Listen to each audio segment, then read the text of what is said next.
Bunny uses this, and that's the one that has the right blade, the blade that's really good for subtraction techniques.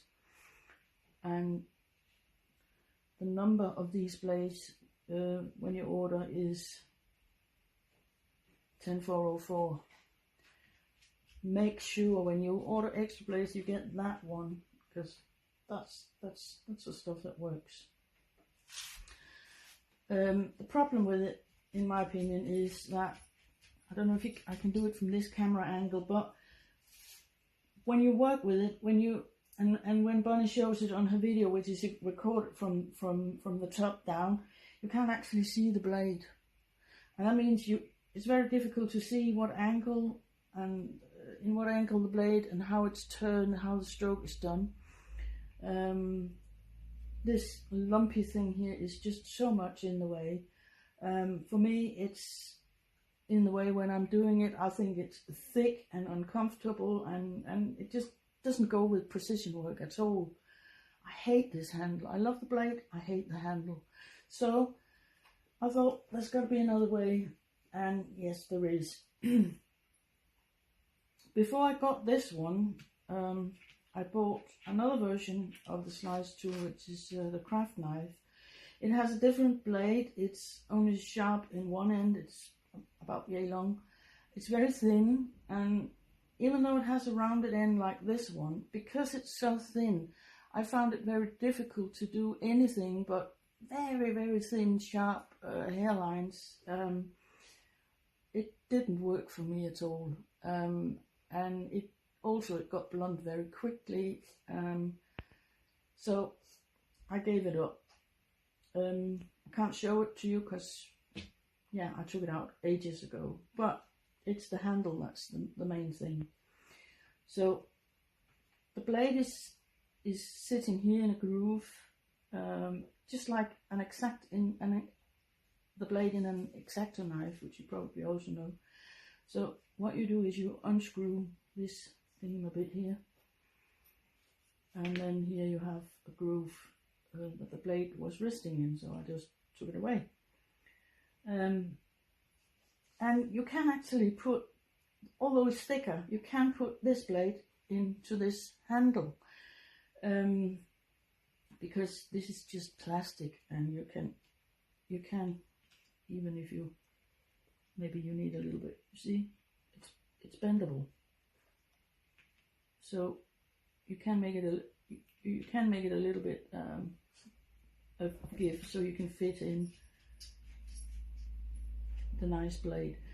Should you have problems, because yeah, it could be difficult for one reason or another, you can take a sharp blade and cut away on the inside of the groove. Just scrape it off on the side where you want the thick end of the slice blade to go, and then it fits in nicely. So here we go. Now comes the important part, and that is fitting this thing on top. You have to test it first, gently, that it goes over without pressure. And it probably won't the first time you do it, and that is because the way this is produced leaves a sharp edge, a grate, on the inside of the edge that actually decreases the inside diameter. What we have to do is press down that edge. Now this is soft metal, relatively soft metal, so it can be done with any tool that's made of steel and round, or round-ish. I guess we all have an indenting tool or something similar. What you do is get a good grip on this. You hold your indenting tool like this in, and then you press down against your thumb the edge as you turn it, so you get all the way around. This will lay down the grate, or I think it's called a burr in English actually.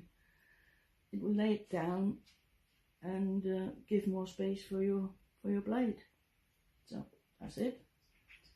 Test it. Goes in nicely.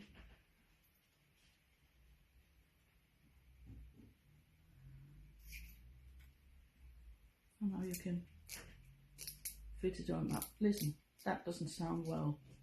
If it does that, it's actually damaging the cutting edge of the blade here, but it doesn't matter because we're never using that bit of the blade. However, what I can do is just press it down so it's aligned. So now it goes more smoothly. So just screw this one back on.